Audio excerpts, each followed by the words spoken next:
Alors que les fans approchent des portes de Melbourne, les mesures de sécurité mises en place leur sont rappelées.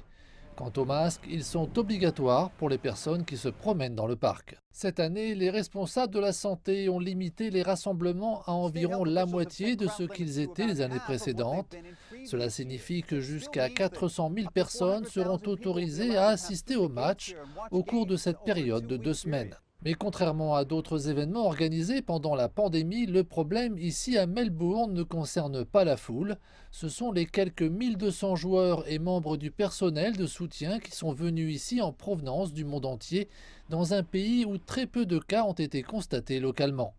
Le mois dernier, plus de 70 joueurs ont été contraints à un confinement drastique, incapables de quitter leur chambre pour s'entraîner, après que plusieurs cas ont été détectés sur 3 vols entrants.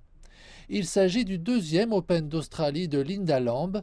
La décision de se rendre à Melbourne Park cette année, alors que la pandémie reste d'actualité, n'a pas été facile à prendre.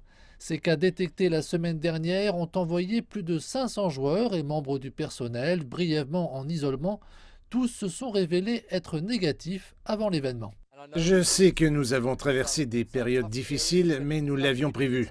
Récemment, un autre cas a impliqué un employé d'un hôtel affecté aux quarantaines, un établissement non associé à l'Open d'Australie.